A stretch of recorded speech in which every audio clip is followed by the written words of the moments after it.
नमस्कार, जोहार। आप देख रहे हैं झारखंड स्वतंत्र खबर। हमारे साथ युवा नेता अमरनाथ लकड़ा हैं और आज हम लोग बात करेंगे कि झारखंड में जिस तरह से कई महीनों से लेकर के पेशा नियमावली बनाने को लेकर के एक कहें कि सब कोई लगे हुए हैं। लेकिन इसी तरह से सरकार भी पिछले 15 मई को रेडिएशन ब्लू में पेशा पर कार्यशाला किए थे।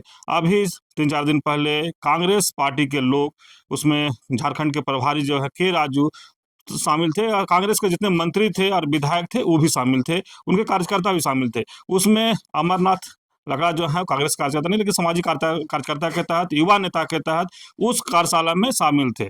लेकिन जिस तरह से कांग्रेस के नेता मंत्री अलग अलग तरह के सब बात वहाँ पे रखे पेशा को लेकर के, उसमें वित्त मंत्री के बयान को लेकर के कई लोग ट्रोल भी कर रहे थे कि उनका जो बयान है वो आदिवासी हित में नहीं है।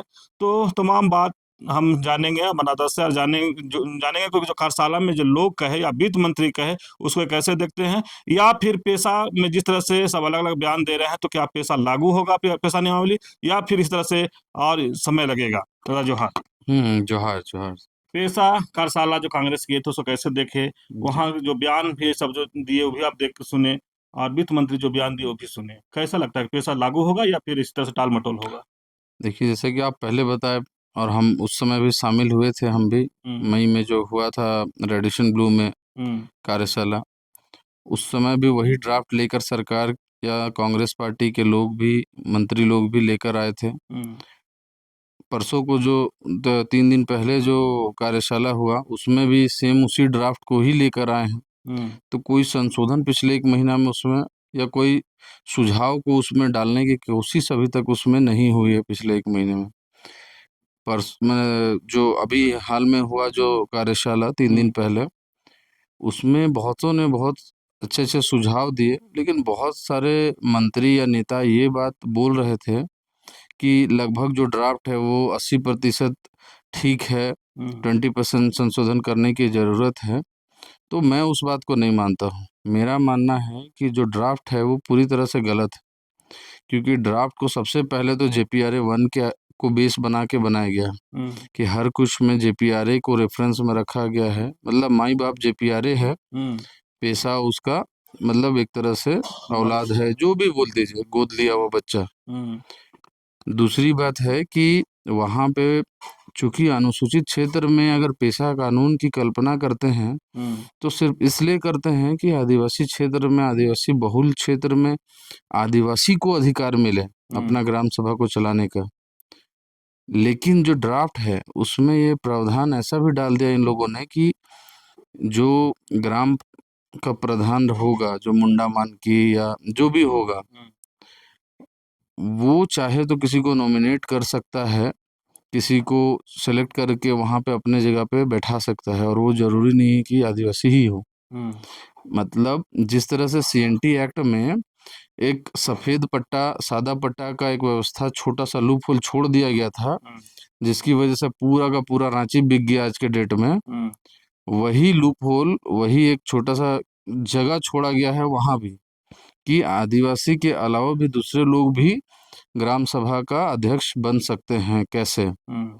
वो एक व्यवस्था कर दिया गया है। और हम लोग जानते हैं आदिवासी समाज के लोग उतने भोले भाले होते हैं कि उन लोगों को गांव देहात में अगर कोई सक्षम वर्ग है, सक्षम लोग हैं जो बाजार चला रहे हैं, वहाँ पे थाना पुलिस चला रहे हैं, वो लोग अगर बोलेंगे कि हम बनेंगे, हमको बना दो, तो वो लोग अपने राजनीति में सफल हो जाएंगे और वहाँ पे अधिकतर गांवों से जो अध्यक्ष का पद है वो गैर आदिवासियों के हाथ में चला जाएगा।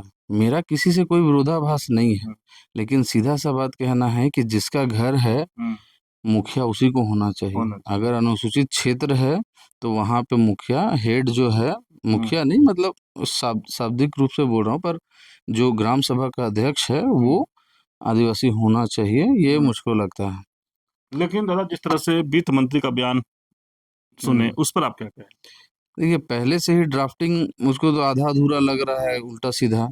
उसके बाद ये वित्त मंत्री जी का उल्टा सीधा बयान आता है। वो कहते हैं कि आदिवासियों को बालू के संरक्षण और मैनेजमेंट का जिम्मेदारी ना देकर नहीं देना चाहिए, उसके बजाय में उनको अपनी भाषा संस्कृति को संरक्षित करने के और उसको बढ़ाने के लिए वो लोग काम करें, ये काफ़ी है।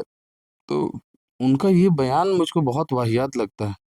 उनके बयान से तो यही समझ में आता है कि वो आदिवासियों को आज भी बहुत नीचे तबके का समझते हैं, बहुत मंदबुद्धि समझते हैं। उनको लगता है कि किसी भी संसाधन का मैनेजमेंट आदिवासी समाज नहीं कर सकता है, सक्षम नहीं है, उसको ना दिया जाए। या तो फिर दो दो बात हो सकती है, पहली तो ये और दूसरी ये हो सकती है कि वो इंटेंशनली नहीं चाहते हैं कि आदिवासी समाज आगे बढ़े, इसलिए वो नहीं देना चाहते हैं। पैसा तो लागू नहीं हो। हाँ, पेशा के पीछे तो मुझको लगता है लागू नहीं करने के ही, जो पेशा नियमावली जनता चाहती है, जो पेशा के ड्राफ्ट में है, जिसमें 23 प्रावधान किए गए हैं, शक्तियां दी गई है, उसको तो अभी तक जो सरकार का रवैया है उसको देख के लगता नहीं है कि उसको लागू करना चाहती है। ये बहुत बड़ा कोई मतलब रॉकेट साइंस नहीं है जिसके पीछे इतना समय लगाया जा रहा है। पिछला 5 साल का कार्यकाल सरकार का चला गया, फिर अभी 6 महीना गुजर गया इस कार्यकाल में भी। तो कहीं ऐसा ना हो कि ये बस टाल-मटोल कार्यशाला करते हम लोग 2029 पहुँच जाएँ। मैंने आपको लगता है कि कार्यशाला और ये जो सुझाव माँगने का जो प्रक्रिया है, वो पेशा को आगे बढ़ाने का ही एक ज़रिया है? नहीं, अगर सुझाव माँगा जाए और सुझाव में संशोधन माने जो अभी ड्राफ्टिंग है उसमें संशोधन किया जाए, तो लगेगा ना कि कुछ पॉज़िटिव काम हो रहा है। लेकिन वही ड्राफ्टिंग जो आज से 4 साल पहले था, वही ड्राफ्टिंग आज भी है और उसी पे आज बहस हो रहा है।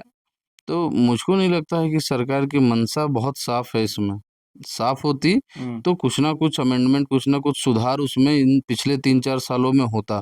पिछले 3-4 साल में नहीं भी तो एटलीस्ट कम से कम पिछले 6 महीने में होता। क्योंकि पिछले 6 महीने में जनता की तरफ से भी और बहुत सारे हमारे अच्छे नेता मंत्री भी हैं, जो लोग चाहते हैं पेशा लागू हो, उनके तरफ से भी बहुत ज़ोर लगाया जा रहा है। बावजूद उसके उसमें कोई संशोधन अभी तक नहीं हुआ है।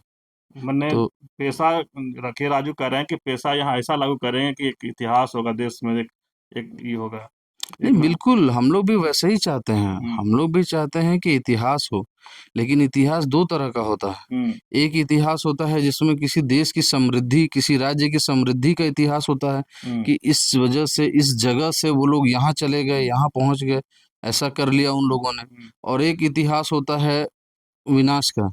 जैसे हमारा इतिहास है अंग्रेज लोगों का कि 400 साल यहाँ के राज किए, हमारा सब कुछ लूट के ले गए। तो कैसा इतिहास की बात कर रहे हैं वो ये भी समझना पड़ेगा। मुझको के राजू साहब के मंशा पे कोई संदेह नहीं है, लेकिन थोड़ा जल्दी करना पड़ेगा क्योंकि समय नहीं है, समय बहुत पार हो चुका है ऑलरेडी और बहुत बहुत कॉम्प्लिकेटेड भी नहीं है। अगर आप देखेंगे पेशा ड्राफ्टिंग को तो आदिवासियों के हित को जोड़ते हुए आप ये देखिए कि आदिवासी क्या चाहता है, उसके अनुसार आप उस ड्राफ्ट को देखिए और उसमें आपको जो लगेगा कि हाँ, ये उसके अनुसार नहीं है, उसको संशोधन कीजिए। उससे जुड़ा हुआ कौन-कौन सा नियम है, उसको स्टडी कीजिए और उसमें से जो बेस्ट जो हो सकता है आदिवासी समाज के लिए, उसको उसमें डालिए। अब यहाँ पे तो जो सबसे खराब होगा आदिवासी समाज के लिए, उसको डाल देते हैं। जैसे कि भूमि अधिग्रहण कानून 2015 उसको डाल दिए हैं। कहते हैं कि 33% लोग मिलके ग्राम सभा का बैठक करके जमीन अधिग्रहण के लिए सहमति दे सकते हैं। तो हम कहते हैं 33% में आप सरकार चला लीजिएगा।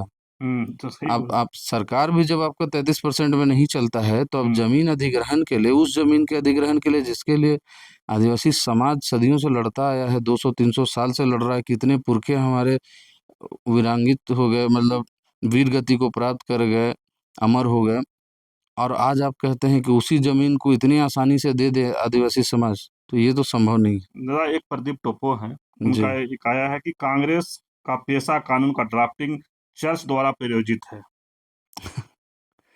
अरे ये लोग तो कुछ लोग ऐसे भी हैं जो लोग कहते हैं कि कांग्रेस पार्टी ही चर्च द्वारा प्रायोजित है, कांग्रेस पार्टी ही चर्च के लिए है। तो हम इसमें उस व्यक्ति की मानसिकता को बस इतना ही कहेंगे कि अपनी मानसिकता को सुधार लें।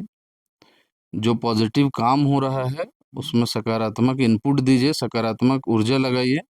नहीं कर सकते हैं, तो साइड रहिए। फालतू का बयानबाजी करके कोई फ़ायदा नहीं है। अगर आपको लग रहा है कांग्रेस पार्टी अगर ईसाइयों का है, तो ठीक है। चलिए आप ही बताइए ना, पेशा का ड्राफ्ट आप करके लेके आइए। आप खुद कुछ नहीं करेंगे, लेकिन जो कुछ करेगा उसको उँगली करेंगे। हम भी इस बात को नहीं मानते हैं कि जो ड्राफ्ट अभी चल रहा है वो सही है, लेकिन हम वहाँ पे सुझाव दे रहे हैं ना जाके। तो वही मेरा कहना है कि सकारात्मक काम करें, सब कोई मिल के काम करे तो पैसा मिलेगा। इस तरह से एक-दूसरे का टाँग खिंचाई में कुछ नहीं होने वाला। चलिए, युवा नेता अमरनाथ लखा की बात आप सुन रहे थे। हम लोग जो कांग्रेस द्वारा पेशा के पर कार्यशाला किया गया था, उस पर बात कर रहे थे। ये कहे कि जिस तरह से वित्त मंत्री का बयान आया, वो बयान पर कहीं न कहीं नाखुश दिखे और कह रहे हैं कि उनको मंशा ऐसा दिखता है कि पेशा लागू नहीं हो या पेशा का लागू होने में और टाइम आगे बढ़े। लेकिन वहीं पर कहे कि के राजू अगर कह रहे हैं कि मॉडल पेशा होगा, तो कहीं न कहीं इनको इनको उन पर ये है कि लागू हो। जो हम लोग भी चाहते हैं कि मॉडल एक अच्छा पेशा लागू हो। लेकिन जिस तरह से प्रदीप के बयान पर ही कह रहे हैं कि टाँग खिंचाई न करें। अगर उनको भी लगता है कि पेशा में ईसाइयों के प्रयोजित है, तो भी अपना जो सुझाव माँगा जा रहा है उसमें आकर के दें। तो ये कह रहे हैं कि मिला-जुला कर के पेशा जो है एक्ट 1996 23 प्रावधान ही लागू होना चाहिए। और ये कह रहे हैं जिस तरह से जेपीआरए के वहाँ पर कहने के मतलब ये अपने भाषा में कि उनको बाप बनाया जा रहा है, पेशा कानून को बेटा बनाया जा रहा है। तो कहीं न कहीं कह रहे हैं कि वो फिर वही होगा कि सीएनटी में एक होल छोड़ा जाएगा, जिस तरह से आज कह रहे हैं कि रांची पूरा बिक गया, तो पेशा में भी शायद वही हो रहा है। तो बोले ड्राफ्ट में कहीं न कहीं सुधार की ज़रूरत है। और जो कह रहे हैं 1 महीना पहले जो ड्राफ्ट था, आज भी वही ड्राफ्ट पर लोग चर्चा कर रहे हैं। तो इनका कहना है कि ऐसा नहीं लग रहा है कि बहुत एग्रेसिव होके लोग काम कर रहे हैं उस पर। और इस तरह से करके शायद जो भी हो, कांग्रेस तो या जो भी कार्यशाला कर रहे हैं या सुझाव माँग रहे हैं, कह रहे हैं कि सुझाव माँगना तो ज़रूरी है, सुझाव माँगना ही चाहिए। लेकिन देखना होगा कि पेशा नियमावली 1996 जो लोग कह रहे हैं कि नियमावली जो बनना है, 23 प्रावधान उसमें रहना चाहिए, वो कब तक लागू होता है, कब। तो इसी तरह खबर को देखने के लिए आप झारखंड स्वतंत्र खबर से जुड़े रहिए। जोहार, नमस्कार।